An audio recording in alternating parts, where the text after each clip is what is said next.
কম পাওয়া যাচ্ছে কিনা,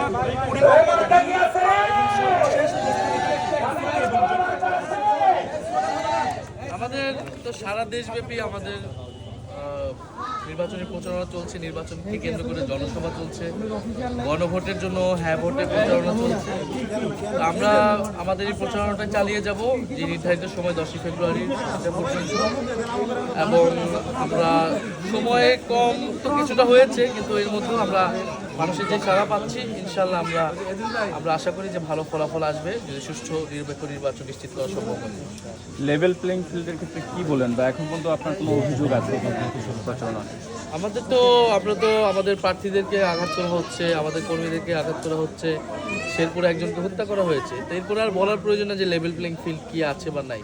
এই প্রতিকূল পরিবেশের মধ্যে দিয়ে আমাদেরকে এই প্রচারণা কার্যক্রম চালিয়ে যেতে হচ্ছে এবং আমরা ইনশাল্লাহ তারপরও আমরা আশাবাদী, কারণ মানুষ এবার সুষ্ঠু নির্বাচনের জন্য কাজ করবে এবং আমরা আশা করি যে ইলেকশনের দিন মানুষ নিজেই তার ভোটও দিবে এবং ভোট কেন্দ্র পাহারাও দিবে। আপনার নির্বাচনী এলাকার যে প্রস্তুতি আপনি দেখছেন, বিশাল বড় একটি এলাকা, অনেক বড় বড় দালান কোঠা যেমন রয়েছে, তেমন আমরা একটু আগে যে রাস্তা দেখলাম প্রচন্ড ভাঙাচোরা রাস্তার অবস্থা, কি দেখছেন এই এলাকা নিয়ে পরিকল্পনা যদি একটু ছোট করে বলতেন?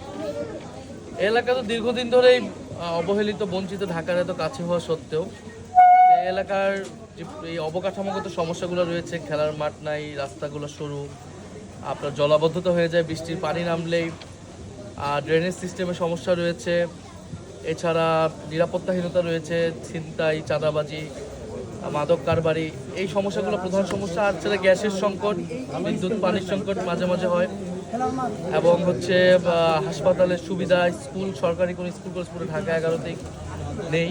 ফলে এগুলা এই এলাকার, অত্র এলাকার মানুষের দীর্ঘদিনের দাবি দেওয়া চাওয়া। তারা এবার মনে করতেছে যেহেতু প্রকৃত জনপ্রতিনিধিত্বে আসবে, এবার এই দাবি পূরণ হবে। আমরা তাদের কাছে সেই প্রতিশ্রুতিগুলো দিচ্ছি।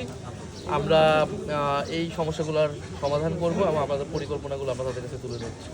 ধন্যবাদ। ঠিক আছে, থ্যাংক ইউ ভাই, থ্যাংক ইউ।